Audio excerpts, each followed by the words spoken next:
The thesis of bureaucrat-capitalism is a Marxist-Leninist-Maoist thesis.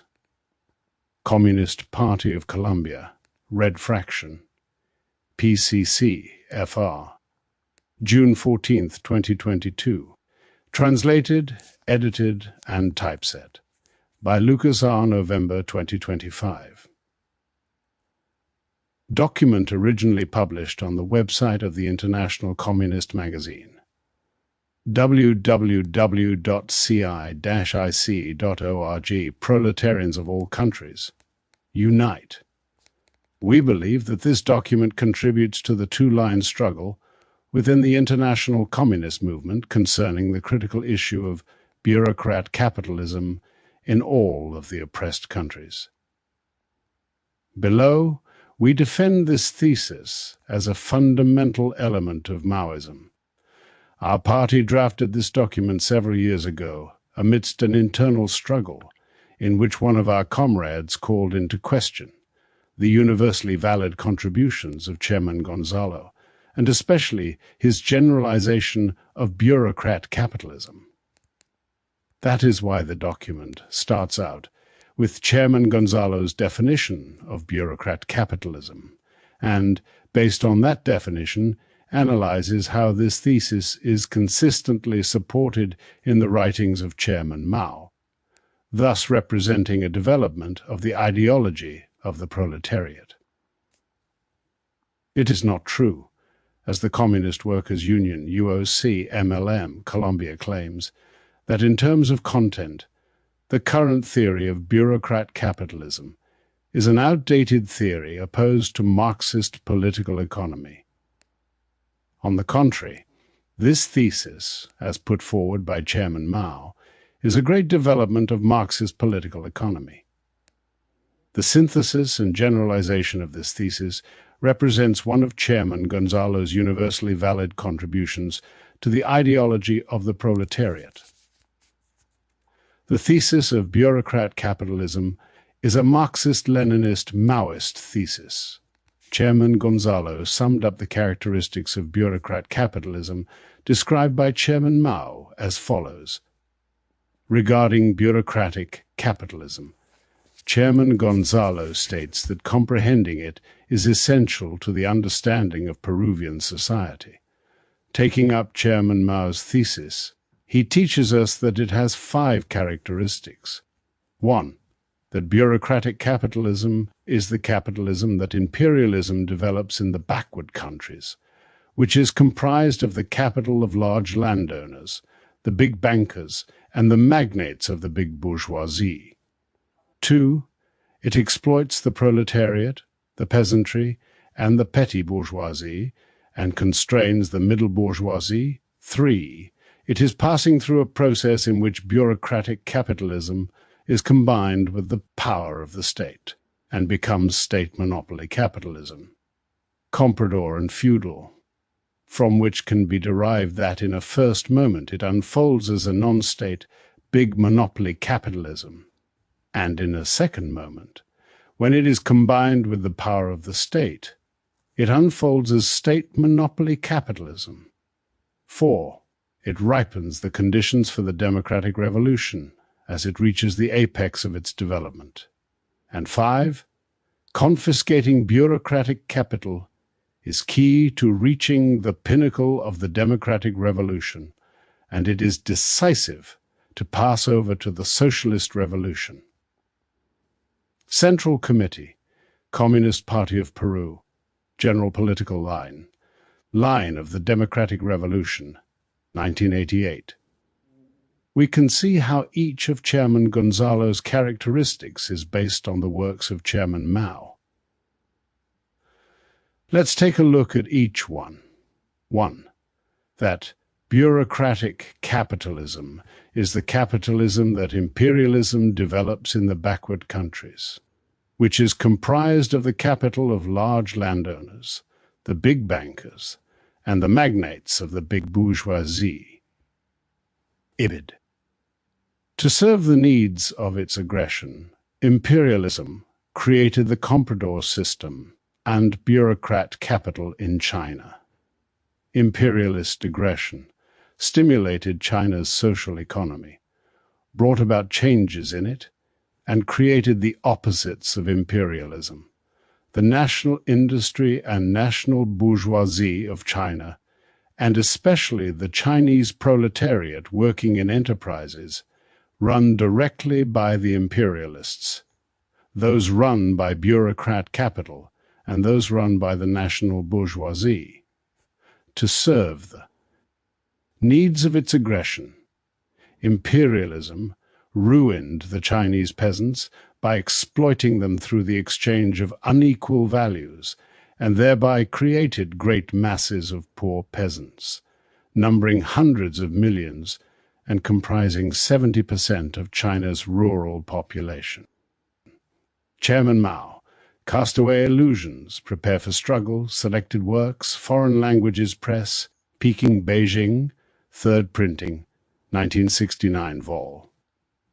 4, p. 426. They talk about developing China's economy, but in fact they build up their own bureaucrat capital, that is, the capital of the big landlords, bankers and compradors. Chairman Mao, on coalition government, selected works, foreign languages press, Peking, Beijing, second printing, 1967, vol. 3, p. 221. This capital is popularly known in China as bureaucrat capital. This capitalist class, known as the bureaucrat capitalist class, is the big bourgeoisie of China. Chairman Mao, the present situation and our tasks, selected works, foreign languages press, Peking, Beijing, third printing, 1969, vol. 4, p. 167. 2. It exploits the proletariat, the peasantry, and the petty bourgeoisie, and constrains the middle bourgeoisie.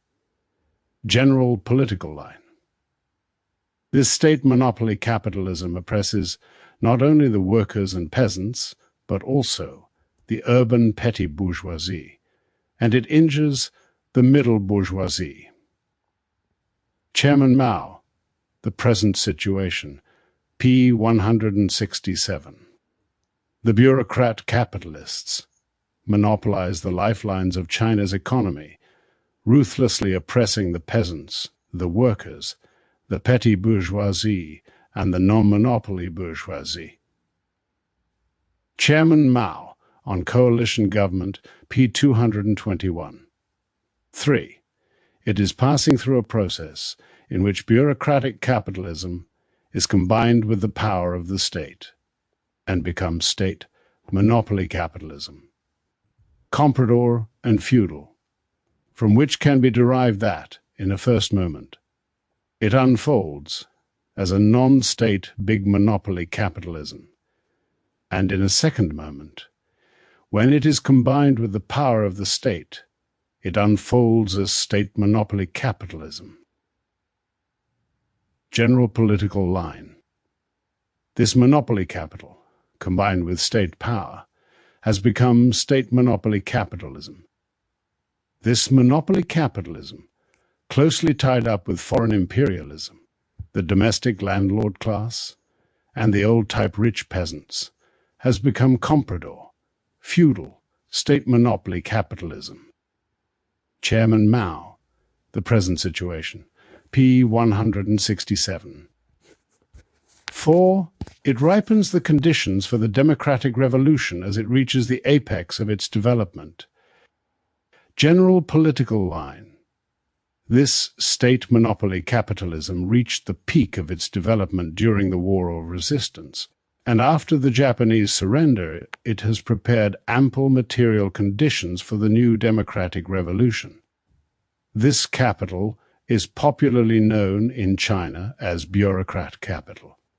This capitalist class, known as the bureaucrat capitalist class, is the big bourgeoisie of China.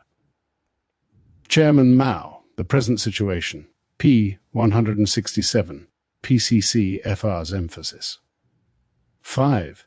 Confiscating bureaucratic capital is key to reaching the pinnacle of the democratic revolution, and it is decisive to pass over to the socialist revolution. General political line.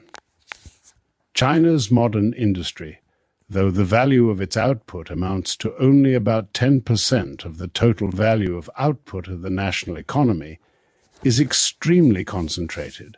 The largest and most important part of the capital is concentrated in the hands of the imperialists and their lackeys, the Chinese bureaucrat-capitalists. The confiscation of this capital and its transfer to the People's Republic, led by the proletariat, will enable the People's Republic to control the economic lifelines of the country, and will enable the state-owned economy to become the leading sector of the entire national economy. This sector of the economy is socialist, not capitalist in character. Whoever overlooks or belittles this point will commit right opportunist mistakes. Chairman Mao, report to the second plenary session of the 7th Central Committee of the Communist Party of China. Selected works, Foreign Languages Press, Peking, Beijing, 3rd printing, 1969. Vol. 4, p. 367. Finally, let us add that, according to Chairman Mao, bureaucrat capitalism is monopoly capitalism, which controls the main levers, palanques of the economy. During their 20-year rule, the four big families, Chiang, Sung, Kung, and Chen, have piled up enormous fortunes valued at 10 to 20,000 million US dollars and monopolized the economic lifelines of the whole country. This monopoly capital, combined with state power, has become state monopoly capitalism. This monopoly capitalism, closely tied up with foreign imperialism, the domestic landlord class, and the old-type rich peasants, has become comprador, feudal, state monopoly capitalism. Chairman Mao, the present situation, p. 167, PCC, FR's emphasis. The Chinese people will be fully emancipated, overthrowing once and for all both feudal oppression and oppression by bureaucrat capital, Chinese monopoly capital. Chairman Mao, carry the revolution through to the end. Selected works, Foreign Languages Press, Peking, Beijing, 3rd printing, 1969, Vol. 4, p. 302. Chairman Mao put forward the thesis of bureaucrat capitalism to describe Chinese society. But it was Chairman Gonzalo who generalized this thesis for the oppressed countries. But documents written by Mariátegui, the Communist International, and Chairman Mao himself had already put forward the fact that it is impossible for the oppressed nations in the era of imperialism to develop classical capitalism. Let's see. Imperialism does not allow any of these semi-colonial peoples, which it exploits as markets for its capital and merchandise, and as deposits of raw materials, an economic program of nationalization and industrialism. José Carlos Mariátegui, Program of the Peruvian Socialist Party, 1928. Stalin and the Sixth Congress of the Communist International stated, imperialism first allies itself with the ruling strata of the previous social structure, with the feudal lords and the trading and money-lending bourgeoisie, against the majority of the people. Everywhere imperialism attempts to preserve and to perpetuate all those pre-capitalist forms of exploitation, especially in the villages, which serve as the basis for the existence of its reactionary allies. Imperialism, with all its financial and military might, is the force in China that supports, inspires, fosters, and preserves the feudal survivals, together with their entire bureaucratic militarist superstructure. As quoted by Chairman Mao in the Chinese Revolution and the Chinese Communist Party, Selected Works, Foreign Languages Press, Peking, Beijing, Second Printing, 1967, Vol. 2, p. 312. Likewise, as Chairman Mao said, but its attempt to establish a state under the rule of the national bourgeoisie is quite impracticable, because the present world situation is such that the two major forces, revolution and counter-revolution, are locked in final struggle. Each has hoisted a huge banner. One is the red banner of revolution held aloft by the Third International as the rallying point for all the oppressed classes of the world. The other is the white banner of counter-revolution, held aloft by the League of Nations as the rallying point for all the counter-revolutionaries of the world. The intermediate classes are bound to disintegrate quickly, some sections turning left to join the revolution, others turning right to join. The counter-revolution, there is no room for them to remain independent. Therefore, the idea cherished by China's middle bourgeoisie of an independent revolution in which it would play the primary role is a mere illusion. Chairman Mao, Analysis of the Classes in Chinese Society, Selected Works, Foreign Languages Press, Peking, Beijing, Second Printing, 1967, Vol. 1, pp. 14 to 15. In a different document, he states more explicitly, there are bourgeois republics in foreign lands. But China cannot have a bourgeois republic because she is a country suffering under imperialist oppression. The only way is through a people's republic led by the working class. Chairman Mao, on the People's Democratic Dictatorship, Selected Works, Foreign Languages Press, Peking, Beijing, Third Printing, 1969, Vol. 4, p. 414. Even though Chairman Mao is referring to China, it is clear that his argument applies to all of the oppressed countries. In the following quote, he makes this even clearer. True enough, this is the period of the final struggle of dying imperialism. Imperialism is moribund capitalism. But just because it is dying, it is all the more dependent on colonies and semi-colonies for survival, and will certainly not allow any colony or semi-colony to establish anything like a capitalist society under the dictatorship of its own bourgeoisie. Chairman Mao, on New Democracy, Selected Works, Foreign Languages Press, Peking, Beijing, Second Printing, 1967, Vol. 2, pp. 354 to 355. Therefore, we can see that, although Chairman Mao did not generalize bureaucrat capitalism for all of the oppressed countries, he clearly stated that, in the present era of imperialism and the world proletarian revolution, it is impossible for a colony or semi-colony to establish capitalism, both because imperialism will not allow it, and because the national bourgeoisie of these countries, weak as they are, cannot carry this standard forward. Thus, it is now the mission of the proletariat to do so.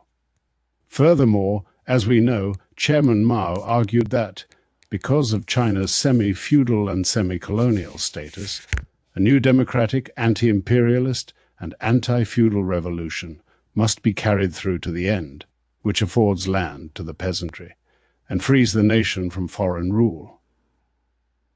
Later on, when Chairman Mao put forward the thesis of bureaucrat capitalism to explain the type of capitalism that had developed in China on the basis of semi-feudalism and semi-colonialism.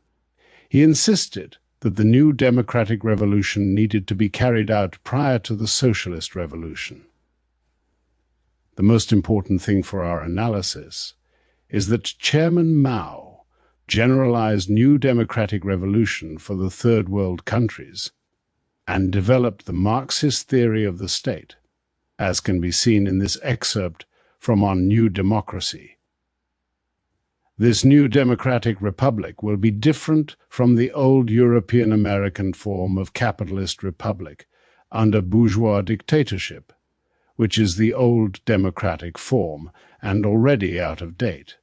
On the other hand, it will also be different from the socialist republic of the Soviet type under the dictatorship of the proletariat, which is already flourishing in the USSR, and which, moreover, will be established in all the capitalist countries, and will undoubtedly become the dominant form of state and governmental structure in all the industrially advanced countries. However, for a certain historical period, this form is not suitable for the revolutions in the colonial and semi-colonial countries. During this period, therefore, a third form of state must be adopted in the revolutions of all colonial and semi-colonial countries, namely, the new democratic republic. This form suits a certain historical period and is therefore transitional. Nevertheless, it is a form which is necessary and cannot be dispensed with. Thus, the numerous types of state system in the world can be reduced to three basic kinds according to the class character of their political power. 1. Republics under bourgeois dictatorship. 2. Republics under the dictatorship of the proletariat. And 3. Republics under the joint dictatorship of several revolutionary classes. The first kind comprises the old democratic states. Today, after the outbreak of the Second Imperialist War, there is hardly a trace of democracy in many of the capitalist countries, which have come or are coming under the bloody, militarist dictatorship of the bourgeoisie. Certain countries under the joint dictatorship of the landlords and the bourgeoisie can be grouped with this kind. The second kind exists in the Soviet Union, and the conditions for its birth are ripening in capitalist countries. In the future, it will be the dominant form throughout the world for a certain period. The third kind is the transitional form of state to be adopted in the revolutions of the colonial and semi-colonial countries. Each of these revolutions will necessarily have specific characteristics of its own, but these will be minor variations on a general theme. So long as they are revolutions in colonial or semi-colonial countries, their state and governmental structure will, of necessity, be basically the same. That is, a new democratic state under the joint dictatorship of several anti-imperialist classes. In present-day China, the anti-Japanese United Front represents the new democratic form of state. It is anti-Japanese and anti-imperialist. It is also a united front, an alliance of several revolutionary classes. But unfortunately, despite the fact that the war has been going on for so long, the work of introducing democracy has hardly started in most of the country outside the democratic anti-Japanese base areas under the leadership of the Communist Party. And the Japanese imperialists have exploited this fundamental weakness to stride into our country. If nothing is done about it, our national future will be gravely imperiled. Ibid, ppe. 350 to 351. The foregoing quotation clears up any doubt that Chairman Mao generalized new democratic revolution as the type of revolution needed in imperialism's colonies and semi-colonies as a prerequisite for socialist revolution. That is why we believe the UOC-MLM is wrong when it claims The reality of each country can and must be concretely analyzed. But, as we saw above, there can be no doubt that according to Chairman Mao, the revolution in all of the oppressed countries, the colonies and semi-colonies, is of a new democratic character. Likewise, Chairman Mao taught us that in all of the oppressed countries there exist two types of bourgeoisie, the big bourgeoisie and the national bourgeoisie. The latter enjoys a dual character with respect to the revolution. Below we cite two excerpts by Chairman Mao that support this idea. The first excerpt is rather long, but we wish to include it nonetheless because it clearly explains why two types of bourgeoisie exist. It is in reference to China, but, as the reader will see, the arguments therein apply to all of the colonial and semi-colonial countries. Being a bourgeoisie in a colonial and semi-colonial country and oppressed by imperialism, the Chinese national bourgeoisie retains a certain revolutionary quality at certain periods, and to a certain degree, even in the era of imperialism, in its opposition to the foreign imperialists and the domestic governments of bureaucrats and warlords. Instances of opposition to the latter can be found in the periods of the Revolution of 1911 and the Northern Expedition, and it may ally itself with the proletariat and the petty bourgeoisie against such enemies as it is ready to oppose. In this respect, the Chinese bourgeoisie differs from the bourgeoisie of old Tsarist Russia, since Tsarist Russia was a military feudal imperialism which carried on aggression against other countries. The Russian bourgeoisie was entirely lacking in revolutionary quality. There, the task of the proletariat was to oppose the bourgeoisie, not to unite with it. But China's national bourgeoisie has a revolutionary quality at certain periods and to a certain degree, because China is a colonial and semi-colonial country which is a victim of aggression. Here, the task of the proletariat is to form a united front with the national bourgeoisie against imperialism and the bureaucrat and warlord governments without overlooking its revolutionary quality. At the same time, however, being a bourgeois class in a colonial and semi-colonial country, and so being extremely flabby economically and politically, the Chinese national bourgeoisie also has another quality, namely, a proneness to conciliation with the enemies of the revolution. Even when it takes part in the revolution, it is unwilling to break with. Completely and, moreover, it is closely associated with the exploitation of the rural areas through land rent. Thus it is neither willing nor able to overthrow imperialism, and much less the feudal forces, in a thorough way. So neither of the two basic problems, or tasks of China's bourgeois democratic revolution can be solved or accomplished by the national bourgeoisie. As for China's big bourgeoisie, which is represented by the Kuomintang, all through the long period from 1927 to 1937, it nestled in the arms of the imperialists and formed an alliance with the feudal forces against the revolutionary people. In 1927, and for some time afterwards, the Chinese national bourgeoisie also followed the counter-revolution. During the present anti-Japanese war, the section of the big bourgeoisie, represented by Wang Qingwei, has capitulated to the enemy, which constitutes a fresh betrayal on the part of the big bourgeoisie. In this respect, then, the bourgeoisie in China differs from the earlier bourgeoisie of the European and American countries, and especially France. When the bourgeoisie in those countries, and especially in France, was still in its revolutionary era, The bourgeois revolution was comparatively thorough, whereas the bourgeoisie in China lacks even this degree of thoroughness. Possible participation in the revolution on the one hand, and proneness to conciliation with the enemies of the revolution on the other. Such is the dual character of the Chinese bourgeoisie. It faces both ways. Even the bourgeoisie in European and American history had shared this dual character.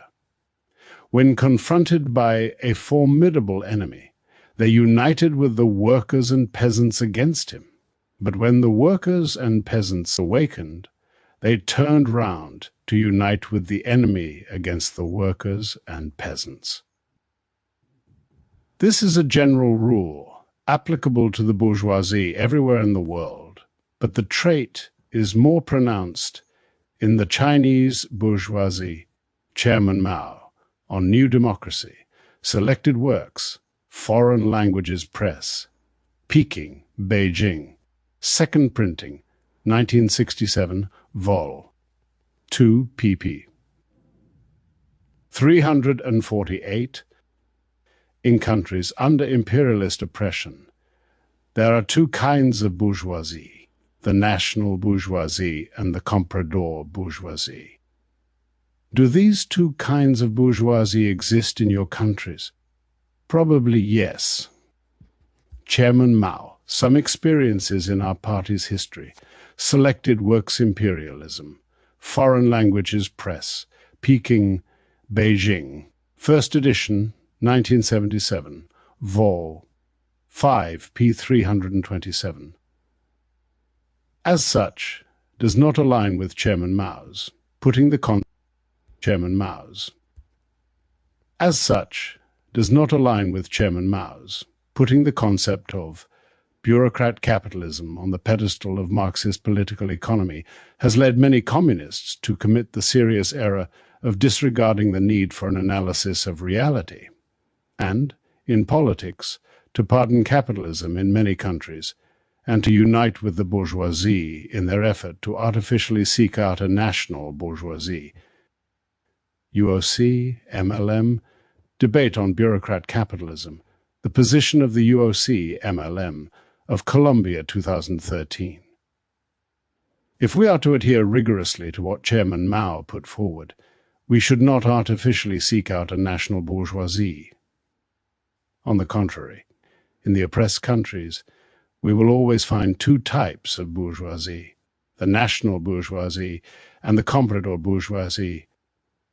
And this has certain political implications for the Revolutionary United Front. As Chairman Mao pointed out, it is through this kind of complex relationship with the Chinese bourgeoisie that the Chinese Revolution and the Communist Party of China have progressed in their development. This is a special historical feature, a feature peculiar to the revolution in colonial and semi-colonial countries, and not to be found in the revolutionary history of any capitalist country. Chairman Mao, introducing the Communist, Selected Works, Foreign Languages Press, Peking, Beijing, Second Printing, 1967, Vol. 2 pp. 286 to 287. It is not, as the UOC, MLM, suggests, a matter of pardoning capitalism, but rather one of historical materialism.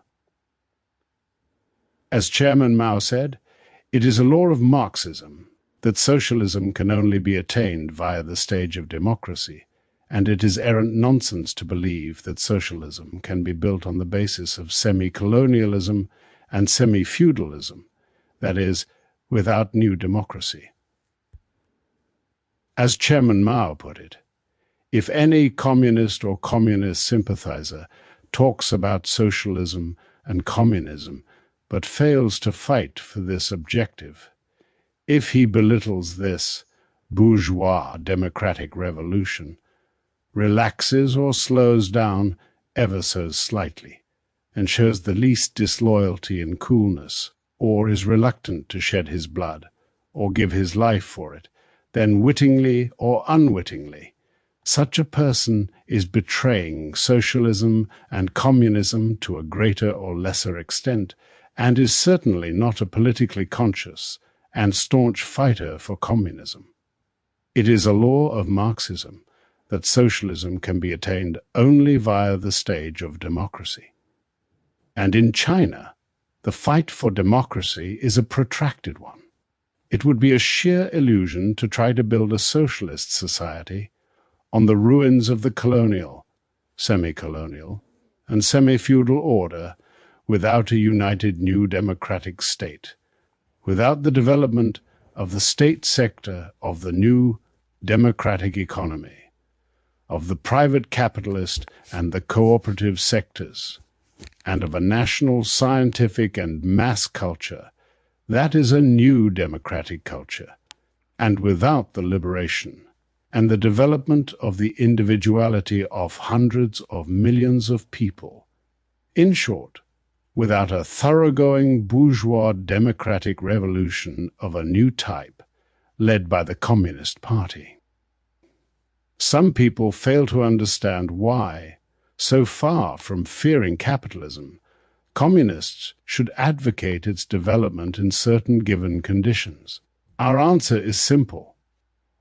The substitution of a certain degree of capitalist development for the oppression of foreign imperialism and domestic feudalism is not only an advance, but an unavoidable process. It benefits the proletariat as well as the bourgeoisie, and the former perhaps more. It is not domestic capitalism, but foreign imperialism and domestic feudalism which are superfluous in China today. Indeed, we have too little of capitalism. Chairman Mao, on Coalition Government, Selected Works, Foreign Languages Press, Peking, Beijing, Second Printing, 1967, Vol. 3, p. 232 to 233. Finally, we must bear in mind that, during the two-line struggle, within the international communist movement, the Chinese communists put forward that there were two ways through which the big bourgeoisie accrued its wealth, through state and non-state monopolies. The facts given above make it clear that state monopoly and private monopoly are in fact two mutually supporting forms used by the monopoly capitalists for the extraction of huge profits. The development of state monopoly capital aggravates the inherent contradictions of the imperialist system and can never, as Togliatti and the other comrades assert, limit and break up the power of the leading big monopoly groups or change the contradictions inherent in imperialism. Editorial Department, Honky Red Flag. More on the differences between Comrade Togliatti and us. Some important problems of Leninism in the contemporary world. Documents of the Communist Party of China. The Great Debate, Foreign Languages Press. Paris, First Edition, 2021. Vol. 1, p. 399. To sum up, Chairman Mao stated, 1. That in China there existed a type of capitalism called bureaucrat-capitalism, the features of which he described, 2. That in the current era it is impossible for the oppressed nations and their bourgeoisie to set up a capitalist country, that is, a dictatorship of the national bourgeoisie. 3. That the oppressed countries must first progress through the stage of new democratic revolution before proceeding to the second stage of socialist revolution. 4. That in all of the oppressed countries there exist two types of bourgeoisie, the big bourgeoisie and the national bourgeoisie, and that the latter enjoys a dual character with respect to the revolution. And 5, that there are two ways through which the monopoly bourgeoisie functions: state monopoly or non-state monopoly. It was by adhering to Marxism, basing himself on these theses put forward by Chairman Mao, by aligning with the ideas put forward by José Carlos Mariátegui, and in studying both Peruvian society in the middle of its transformation and the era of imperialism and the world proletarian revolution, that Chairman Gonzalo proposed bureaucrat capitalism as a phenomenon not applicable only to China, but as a delayed capitalism imposed by imperialism upon the backward countries, and that the two forms of monopoly capital, state and non-state, correspond to two factions of the big bourgeoisie, the bureaucrat and comprador bourgeoisie. From a theoretical standpoint, it is only logical that, even though Chairman Mao did not himself generalize bureaucrat capitalism for the Third World, the theories that he did generalize, such as the theory that it is impossible for the national bourgeoisie, in the era of imperialism and the world proletarian revolution, to take power in an oppressed nation and to establish a bourgeois dictatorship, the theory that every oppressed nation has two types of bourgeoisie, and the theory that each oppressed nation must progress through the stage of new democratic revolution, all form the basis upon which Chairman Gonzalo generalized bureaucrat capitalism as the type of capitalism imposed by imperialism upon the oppressed countries. Of course, this logic must be confirmed by the facts in other societies to be generalized.